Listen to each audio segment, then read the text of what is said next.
everybody, welcome to my homestead and welcome to my channel. My name is Jared. In this video, we're looking at a derecho, which is essentially an inland hurricane that occurred recently, and it hit Nauvoo, a significant site in church history, obviously. So this caught my attention. I was first told about this by Ginny Connolly in a comment. She was watching my 2023, the first 6 months video where I essentially did a big overview of everything that's happened so far this year. um, Up until this point, I haven't really done a review like this. At the end of each year, I've done like a full year review of everything that happened that year, and I would do a video like that on New Year's Eve. But I decided to do a 6 month review because it was June 30th, so we were exactly halfway through the year. And I asked for anything that I may have missed that should be on that list of things that I covered. And Ginny Connolly says you can include the tornado that went through Nauvoo last week. So I was like, what? That's kind of crazy. So before we look into it, let me just do a quick update on the Flood the Earth Challenge, where we're sharing the Book of Mormon with as many people as possible. As of right now, 6,088 people have received the Book of Mormon. 613 people have joined this challenge. It's been a little bit, it's slowed down a little bit since the 26th, but there's been a little bit of an uptick. 2 people have joined. So before that, it was a little bit more, well, going back, I don't know, maybe it's a little bit normal. But anyway, 613. And a total of 53 people reporting visits with the missionaries and 18 baptisms. So good job, everybody. Okay, so what I want to do, I want to go through this story, go through all the details, and then I'll then take note of all the things that seem to be specifically happening to church sites that are significant to the church, in regards to just like these different signs that are happening. There's been a lot, and this is just the latest one. So we'll do that after this. So first, we're going to start out here. And by the way, thank you, Jenny Connolly, for pointing this out. I would have missed this. Okay, missionaries gather hundreds of visitors in basements in Nauvoo historic sites during intense windstorms. So that's crazy. So that must be what's going on right here. Missionaries and visitors at the Nauvoo historic sites gather in a basement to take cover from the intense windstorm on June 29th. So June 29th, that was last Thursday that this was occurring. Have a few highlights here. Nauvoo was hit by a derecho, which is an intense, long-lasting windstorm that can generate hurricane-level wind speeds. So it wasn't a tornado, although they were thinking that at first there was a tornado warning in the area, but it turned out to be a derecho, which basically just as bad. We're talking about wind speeds, and these are hurricane level wind speeds. Let's see, fallen trees in front of a historic building in Nauvoo, Illinois, historic sites on June 29th, 2023. The storm uprooted several trees, some of which damaged cars, but no damage was sustained by the historic buildings. So that's good news. That's really good news. Missionaries outside a historic building in Nauvoo, Illinois. Here's a tree that was uprooted. Well, actually, it looks like it snapped in half right here. Okay. That's it for this article. I'll put it in the description below in case you want to see the other details. Here's an article from Tri-States Public Radio. Winds reached up to 100 miles per hour in derecho. Power outages continue. So here's a tree that snapped pretty much right at the base, it looks like. Okay, the Weather Service reported extensive tree and utility pole damage and some damage to structures, including a communications tower and grain bins. Some of the hardest hit towns are Wyakonda, Cahokia, and Wayland in Missouri, Keokuk in Montrose in Iowa, and Nauvoo, Ferris, Carthage, and Macomb in Illinois, according to the Weather Service. So Nauvoo was one of the hardest hit cities, according to this article. It says a brief tornado was also spotted in West Gordon, Missouri, about 45 miles southwest of Keokuk. So I have that right here, just so we can see where that was. So this is where the tornado was in Nauvoo, is right here. Let me zoom back out a little bit. See, so it was a ways away, but this entire area was part of the derecho. That was the first image that we were looking at. We'll look at that again right now. So this is kind of extraordinary because you can see, it does cross several states, but it's relatively small to the rest of the country. So yes, it's a big event, but it's also small. So you see the tip of Iowa right here. You see the northeastern tip of Missouri. And Nauvoo, you see this Fort Madison right here? Let me see if I can zoom in. Okay, you see Fort Madison? So if you go to this, here's Fort Madison. And then Nauvoo is on this like little, I don't know what you call this, but this like kind of protruding area as the river winds around. There's Nauvoo right here at the tip. So here you can just barely see it, but basically Nauvoo is like right here. And based on this graph, or based on this image, it seems like maybe about half the city was in the dark green area where it was 100 plus mile per hour winds or gusts, and then the other half would have been within the 80 plus mile per hour gusts.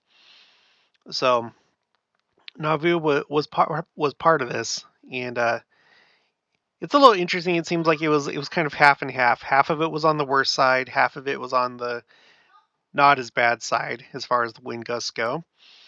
But it was definitely included in this event. Here's an article from LDS Daily. I'm not going to read from this, but I just wanted to point out that there's videos, like links to videos that you can watch here in case you want to see videos related to this. AccuWeather says nearly 75,000 still without power following Midwest derecho on Thursday. Now that number is down as of right now. I have the US or the power outage.us map, and it's saying as of right now, at the time I'm making this video, 43,000 people without power in Missouri, 30,000 in Illinois, and then you have some in Indiana, Kentucky, and Tennessee, which I'm not sure if that's as a result of the derecho, but it probably is because all these states are right next to each other, and this is the area in question kind of right here. But I don't know. So anyway, that's what's going on right now. But at the time that this was written, this was updated today. So this is probably earlier in the day, I guess. 7:49 a.m. Central Daylight Time, and I'm doing this in the evening. So anyway, but it says fields of corn were flattened by 100 mile per hour wind gust when an extreme weather event referred to as an inland hurricane rampaged across the Midwest on Thursday. Okay, so an intense line of destructive thunderstorms known as a derecho wreaked havoc across the central United States on Thursday, blasting the region with tree-snapping winds on par with a Category 2 hurricane. So if you think about it in that sense, this wasn't a hurricane, but has the force of a Category 2 hurricane. That's what hit Nauvoo. That's weird. How weird is it? Well, I'll go over that later because I did a graph. I mapped out, well, not mapped out, but I graphed derechos and how often they occur and where. So I'll show you that in just a little bit. But it's weird. Okay. At the peak, over 500,000 were without power on Thursday evening. Here's a semi that got tipped over. Strong winds also sliced through the Canadian wildfire smoke that lingered over Illinois and Indiana, helping to improve the unhealthy air quality that has plagued this region of the Midwest since Tuesday. So that's kind of interesting. Something good came of this for those people. Remember, I just recently did a video about the skies over Chicago, the skies over Indianapolis, and other places in the Midwest. So this actually helped with that. Before the storms, the air quality was at dangerous levels in Indianapolis with an AQI over 250, according to Plume Labs. Air quality in the city drastically improved by Thursday night following the derecho, with the AI quality returning to fair to excellent conditions. And then here's a GIF image, or GIF, I don't know, showing the derecho. And it looks it looks pretty monstrous, frankly. But yeah, it goes, here's Nauvoo right here. And it's basically centered on Nauvoo. Even though the wind gusts weren't, the derecho itself, or this thing of thunderstorms right here, it basically was centered on Nauvoo. So that's kind of interesting. All right, nothing else from this article. Okay,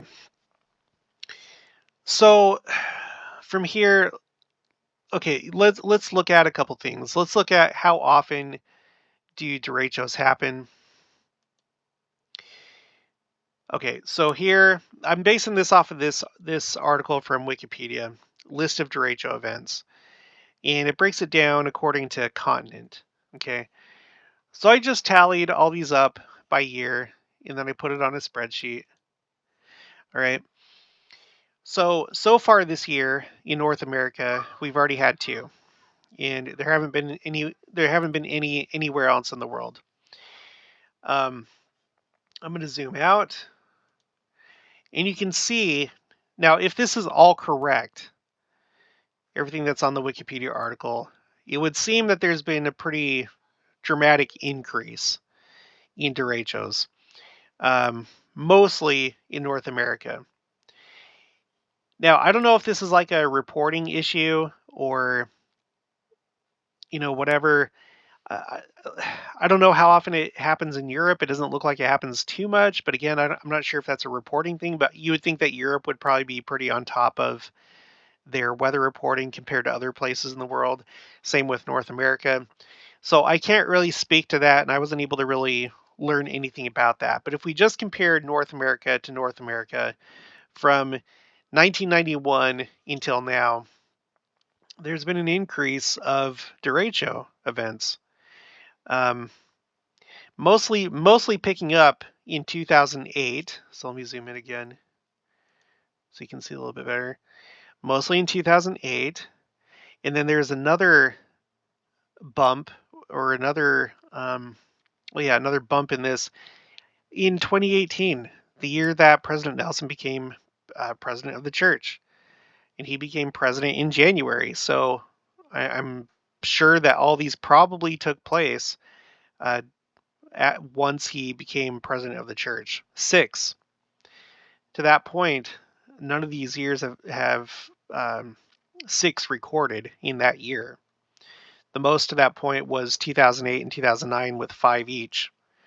But then we hit 6 in 2018, and then 7 in 2020. And right now, based on this data, that's the record-holding year. And I want to go over something that happened in 2020 because it's something that I should have put on the timeline, my Second Coming timeline. I just didn't realize how significant it was. I had heard about it, but it turns out that there was a record-breaking derecho in 2020 of all years. So 2020 had the most derechos, and it had a record-breaking derecho, but I'm saving that for the end. Europe had two last year, but it seems like it doesn't really happen over there as much. Although there was also a bump from 2008 to 2010. Um, and I guess you could say if these numbers are right, there's been a bit of a bump in South America, because according to this, they haven't had one until 2005. But I'm not so sure. I'm a little bit more sketchy with these other two areas. But anyway, there's that. So this year, we've already had two, and hopefully it just stays that way. But we'll just have to wait and see. Um, so let's talk a little bit about these different events that keep happening to church areas, church sites. So I'm just going to go over the ones that I'm aware of. There may be more. So the first one that I'd like to point out was the 1983 flooding in downtown Salt Lake City. And here's a picture where you see the flooding right here, really close to the Salt Lake Temple. And this was kind of a major event. It happened as a result of a large snowpack up in the mountains, and then temperatures quickly rising and suddenly melting all that snow. Here's the church office building. Oh my gosh! So quite a scene. And the interesting thing about when this happened, it came at a time when there was a vacancy in the Quorum of the 12, and it was the vacancy that would later be filled by who is now President Russell M. Nelson. And then shortly after this, there was another vacancy. Um, Another member had passed away exactly 1 year before the other one. And then that one was filled by Dallin H. Oaks, now President Dallin H. Oaks. So this came at a time when Spencer W. Kimball his health was failing really bad, so much so that he wasn't really coherent. He wasn't coherent enough to call new apostles. Um, Essentially, a whole year had gone by with the first vacancy. So, and we've already gone over this. If you do a search for flood on my channel, you'll come across this if you want to see all the details, which it is really interesting. There's this LDS Living article that talks about the story behind President Nelson and President Oaks' call and how it was supposed to be in that order. That you know, President Spencer W. Kimball made sure that it was known that it was supposed to be in that order, because if it wasn't, then Dallin H. Oaks would currently be the prophet. So, but this all happened as this was occurring in downtown Salt Lake City. Okay, so after that, I want to talk about this, and I've already done a few videos about this. In fact, some of the first videos that I did on this channel have to do with the 1999 Salt Lake City tornado, again in downtown Salt Lake City. And this is rare. As far as I know, there hasn't been any tornadoes in downtown Salt Lake before this.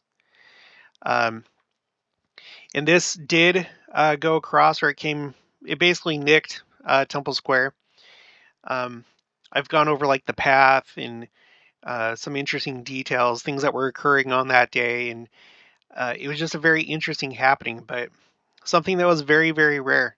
At the time, I was south of here in Murray, and I was in high school, and we were doing 2-a-day practices because we were getting ready for the school year to start and the football season to start.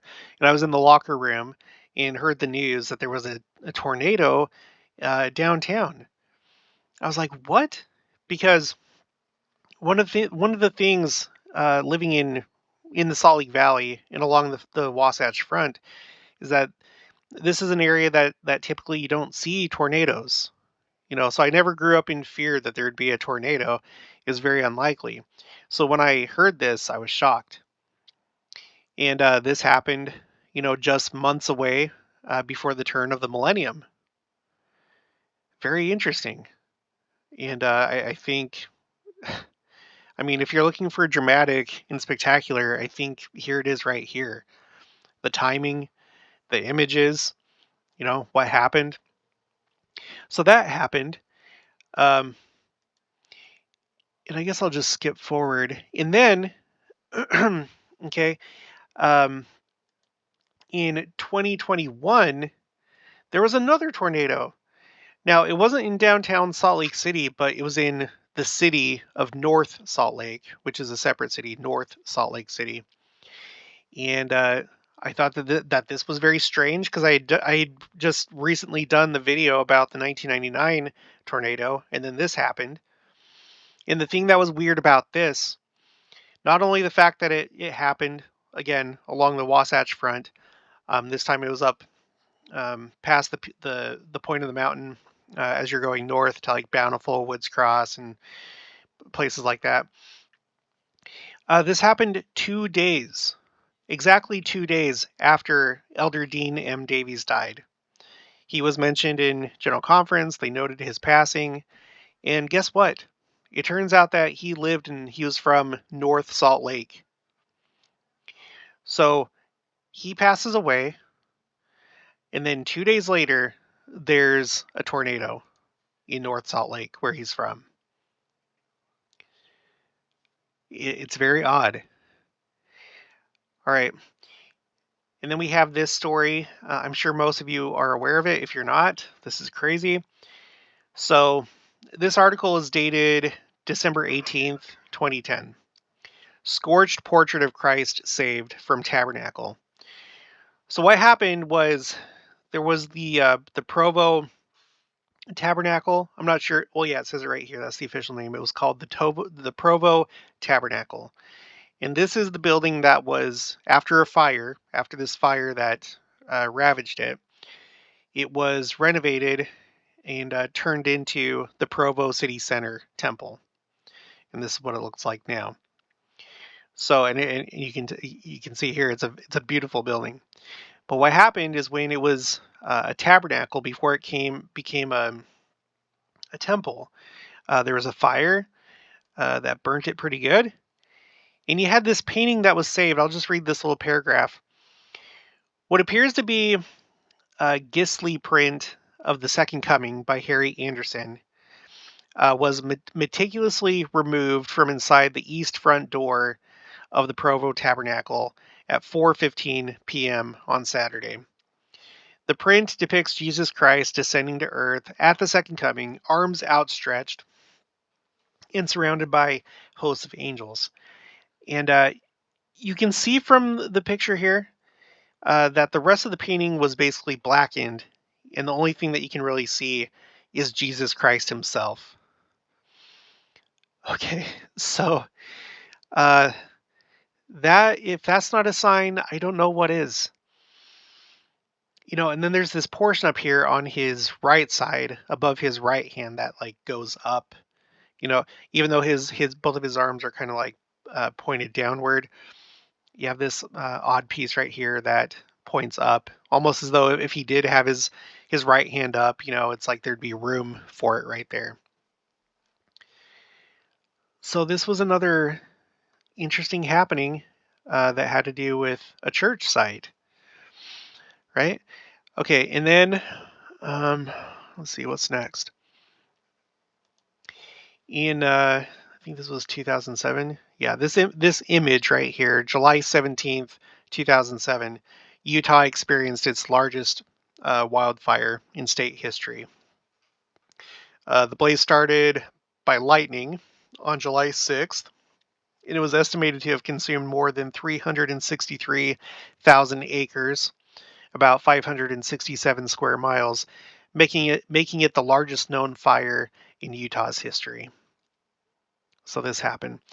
Now I do have my spreadsheet where I've charted out the largest wildfires in all these different states and provinces and countries, and so this is on there.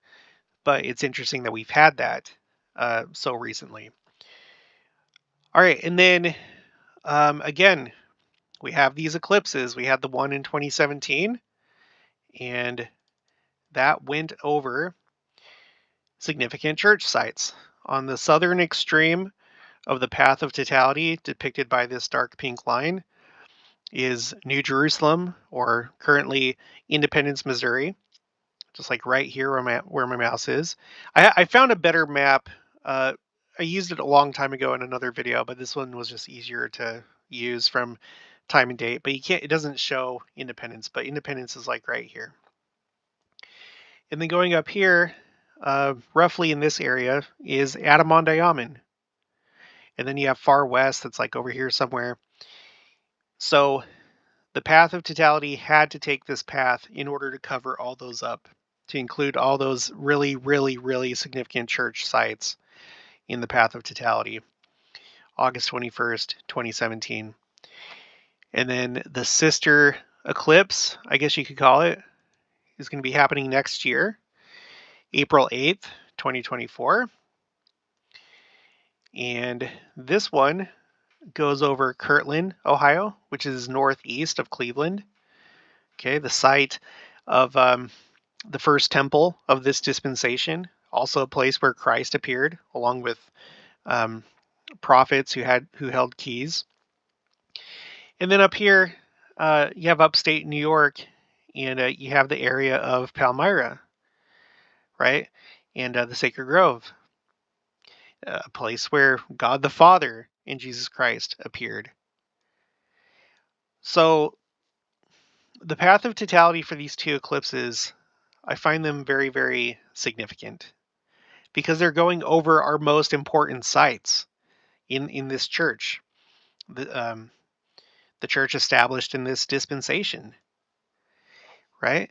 And then in just a few months, in October, we're going to have this eclipse that goes over the U.S., and it's going to go through Utah. Now, the path of totality in this case, it doesn't go over Salt Lake City. It doesn't go over St. George, because that's where, after the Kirtland Temple and after the Nauvoo Temple was destroyed, the St. George Temple is the oldest of this dispensation, like as far as like being in continual operation since it was constructed. But anyway, it goes through Utah. And interestingly, and I think that this is probably significant, it goes over Corpus Christi in Texas, which is a larger city in Texas, not as big as like the main cities, but it is a larger populated area. And of course, Corpus Christi means like body of Christ. And it is like centered in the path of totality right here. All right. So we have these eclipses that seem very significant, and they all have to do with different church sites. In this case, the entire state of Utah. Unless anybody has any other insights into this. It goes over the four corners, but that's not necessarily significant to the church. But anyway, it goes through Utah. And then in 2020, on March 18th, the angel Moroni on top of the Salt Lake Temple dropped his trumpet as a result of an earthquake in Magna, which is in the west part of the valley. Now, this has happened with other temples before, not very many. I've covered that before. But for this to happen as the pandemic is going, and 2 days later, after this happens, the first presidency puts out the letter to call back the missionaries, and then I think it was the day after that, they closed all the temples. I'm going to say that these are connected and that this is a sign. That this goes along with the missionaries, the temples being closed. And it's a very obvious sign just looking at it. You have an angel that stops blowing his trumpet. And this is why I feel like this is probably the best candidate for the half hour of silence, the time when God stops speaking. Even though missionary work did move forward the best that it could, for all intents and purposes, he allowed Satan to do his thing, to exercise his power and his influence on the world. But it was only for a short time, and that time is now over. But anyway, this happened in proximity to those events. And then the sister event to this, I believe, and this is just my opinion, was the meteor. that happened over northern Utah primarily, but it was also heard because there was a big boom that was heard all the way from southern Idaho, parts of southern Idaho, all the way down to Provo. But here's a KSL News Radio article. It says meteor causes boom that rattles Salt Lake Valley. And what's interesting is that uh, what happened here, this was August 13th of 2022. So it's a mirror date. If you take the month and the day, so this was on 8, like the 8th month, 813, and the Salt Lake, or the Angel Moroni, this happened on 318. 318 for this one, 813 for this one. And I do think that they're connected because the general conference preceding this event was when there's a big call out for missionaries. Like, just, it felt like every single talk during that April 2022 general conference had to do with missionary work or asked for people to go on missions. I'd never seen anything like that.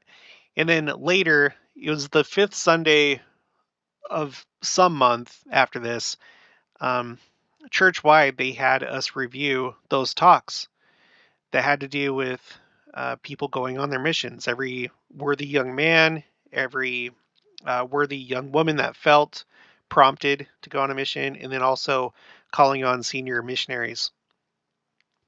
So missionary work went quiet after this, and then missionary work picked up significantly with that call, and this happened after that call was issued. You see, so just a lot of different things. I feel like it should be pretty clear that the Lord is speaking to the church, that this is the true church. You know, if you're just looking at signs, these are really interesting signs to be happening to our church, to all of our significant places.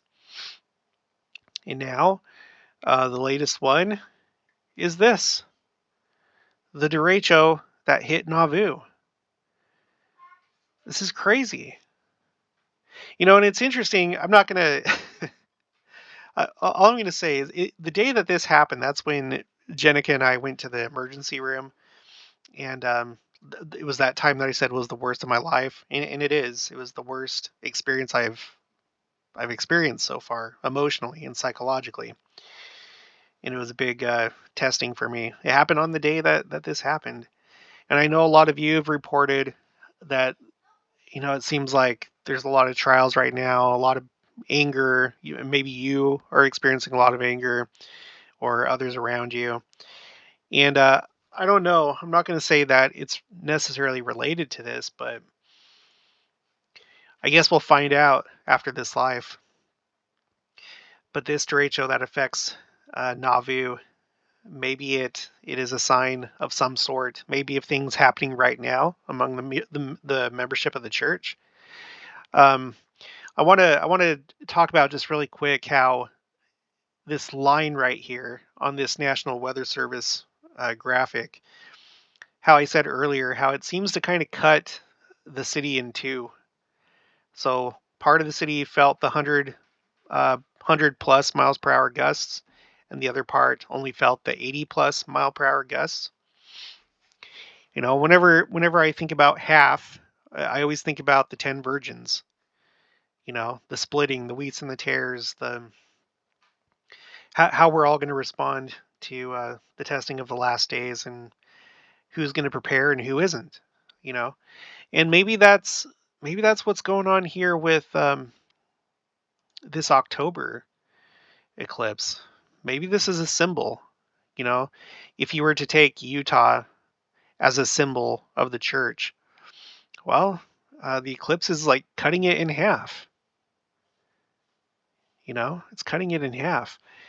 And that's essentially what you see here with these other eclipses. But instead of just Utah and just the church, if that's what that symbolizes, it's the entire country that's being cut in half. First this way, and then this way. And of course, when you take the two, the two paths of totality. You need to find the center spot. It takes you to the tip of Illinois. I'm not sure that it's showing it here, but Carbondale. Oh, there it is, Carbondale. This town is the center point. It's where the two eclipses cross. So if you lived here or these surrounding areas, you wouldn't have to go anywhere to experience these two eclipses, which, lucky for them. This next one, assuming that we're still here by that time, I don't know, I'm gonna see if maybe we can go and see. It's not too far, relatively speaking, from the Wichita area, south central Kansas, where I live, right here. So maybe I'll try and hit that up. I'm really sad that I wasn't able to get the other one. At that time, I was living in Phoenix, so I wasn't about to drive all the way in the heck up here to see the eclipse. But some of you were blessed and lucky enough to be able to see that. So that's really cool. But I'm just like in awe of just all these things. I feel like it's so clear. Yeah, if you have eyes to see, and if you have ears to hear, that these really are the last days. Signs are being given. Well, let me point out one other thing. I'm just noticing this now. So Kansas City, the Kansas City metro area, it was cut in half as far as the path of totality goes. So half of the city saw the eclipse, the other half did not. And maybe that's part of the symbol, if it is a symbol. Those that see it and those that don't see the fact that the second coming is coming. And the part that saw it were the church sites: Independence, Missouri, Far West, Missouri, and then Adirondack up here somewhere. Dang, that's weird. So that's Nauvoo with what just happened. It was cut in half. Kansas City was cut in half. And then in this upcoming eclipse, Utah is more or less cut in half. That's very interesting. It's very interesting. Okay, now one last thing I want to talk about before we wrap up is as I was preparing for this video, I saw that in 2020 we essentially experienced the most. Well, I guess the way that you should say it is the most costly derecho in United States history, right here on row 127. It was the 10th of August, and interestingly, it happened as the George Floyd protests were going on. The dates that I have for the George Floyd protests is from the 26th of May until the 22nd of August. That's like when the main bulk of protests were going on.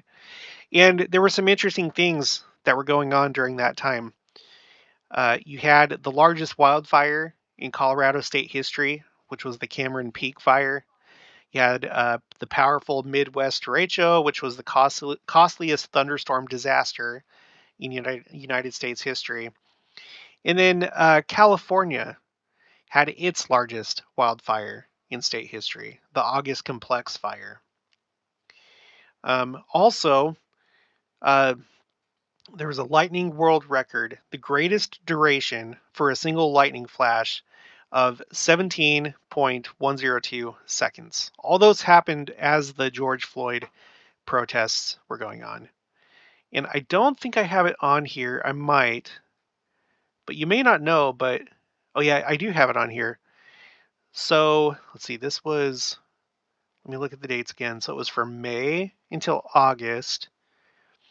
And the next year in July, so about a year later, there was a George Floyd mural in Toledo, Ohio that was struck by lightning.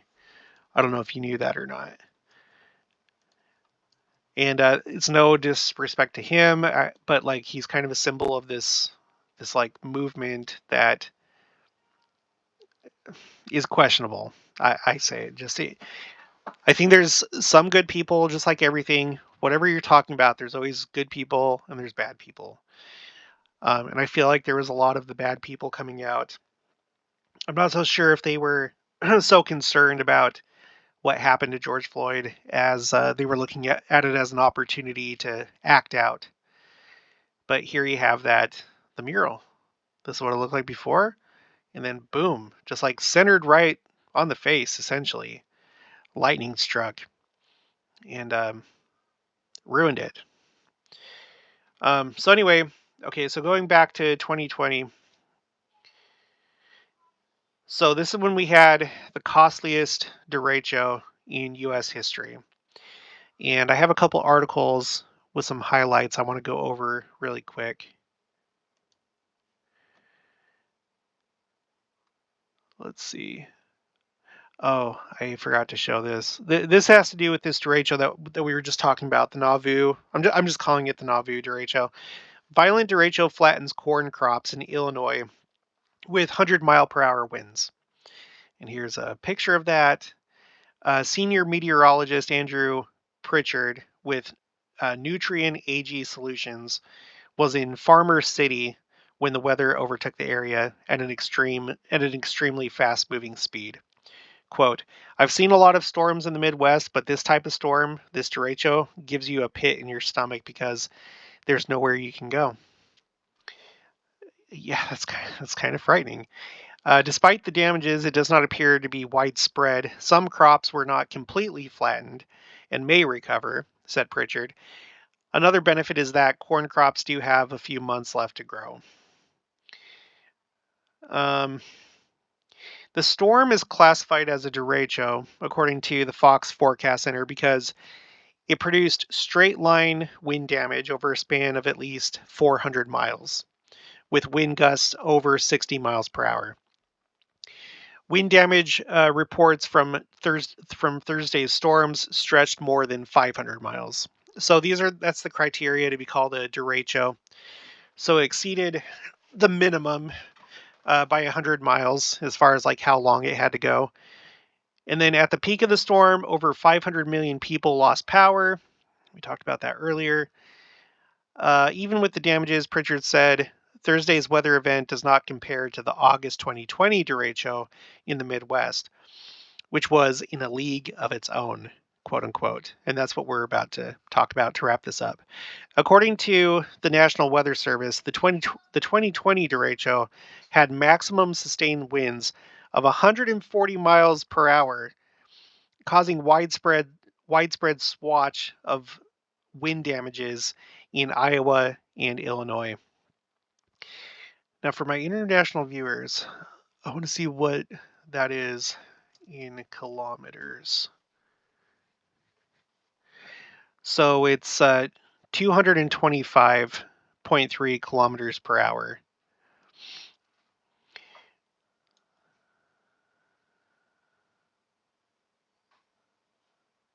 Yeah, that's what I was getting confused by this down here. So yeah, 225.31 kilometers per hour. That's how fast that was.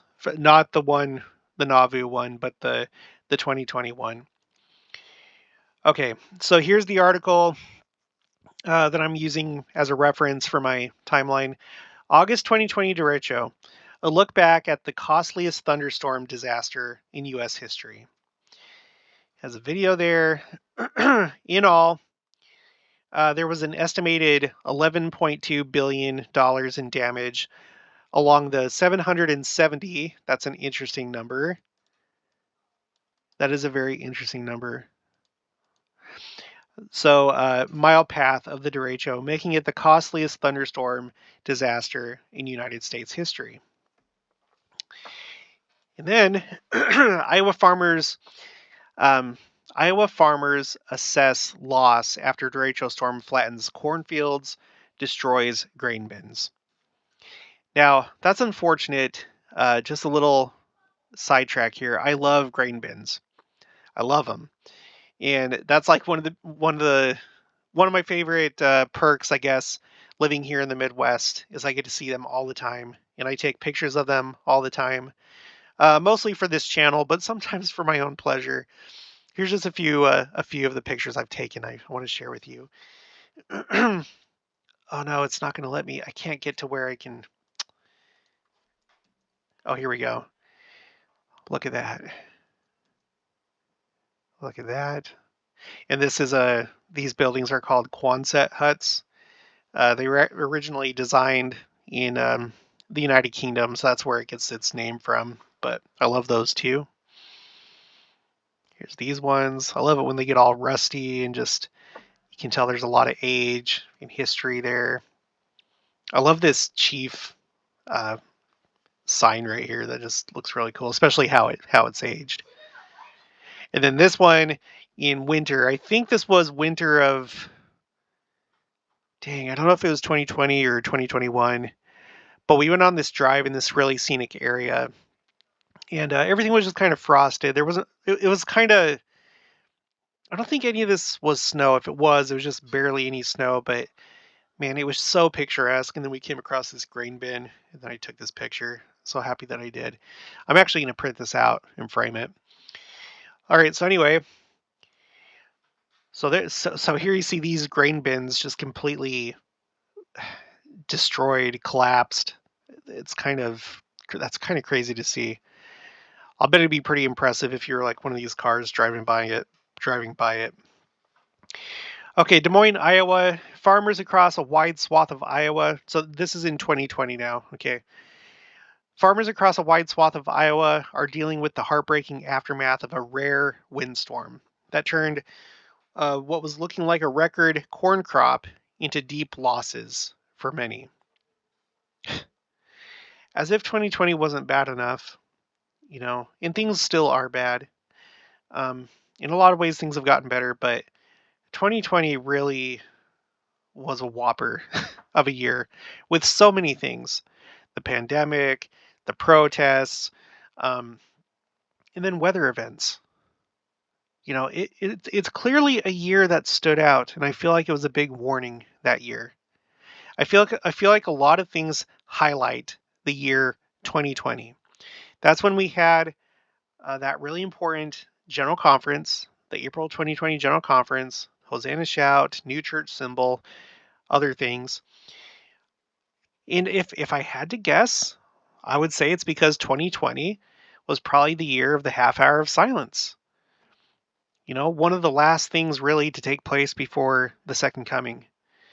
There's a bunch of other things that can happen at the same time or shortly after, but one of the last major markers before the second coming, before the resurrection and the quickening. All right, so the storm, known as a derecho, slammed the Midwest with straight line winds up to 100 miles per hour on Monday. But we just read it was actually 140 miles per hour at its peak, gaining strength as it plowed through Iowa farm fields, flattening corn and bursting grain bins, still filled with tens of millions of bushels of last year's harvest. So that's just awesome. Before the storm hit, the U.S. Department of Agriculture had been expecting a record national corn crop this year. That must have been terribly upsetting. I'm glad that I wasn't one of these farmers. Um, that's heartbreaking. The Iowa Corn Growers Association said it is too soon to accurately describe how much of this year's crop was lost. So we don't know exactly. I'm not going to research that though. I'm just going to assume that there probably was a sizable loss.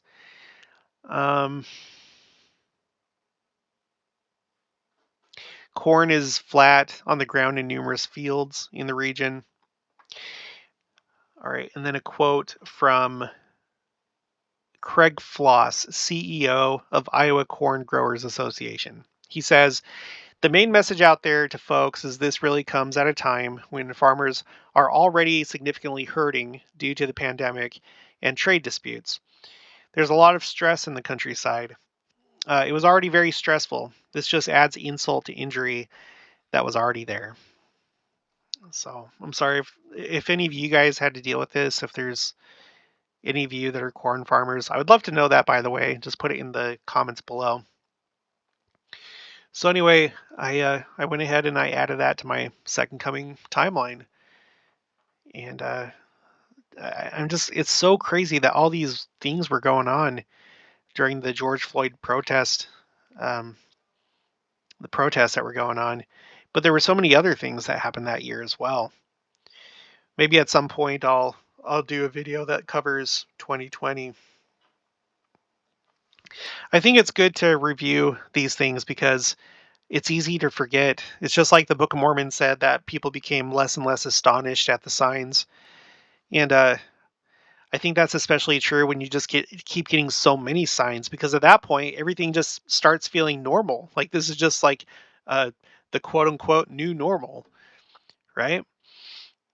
So, my gosh. But I think that we should really pay attention to all these things that have specifically affected church sites, because I would think that if the Lord is talking to us through signs, through natural events, he would do it in ways that we would recognize. If something's happening at or near the Salt Lake Temple or New Jerusalem or Adam-on-Diamond, it's probably a message for us. When there's a tabernacle that burns down and you have this painting and the only thing showing is Christ coming as part of the Second Coming, that's probably a sign of things to come. And this was 13 years ago now. All right, well, that's all that I have. So if you haven't already, please make sure to subscribe, like this video if you liked it. Leave your thoughts and opinions down in the comments below. Also make sure to share it, and I'll talk to you guys later.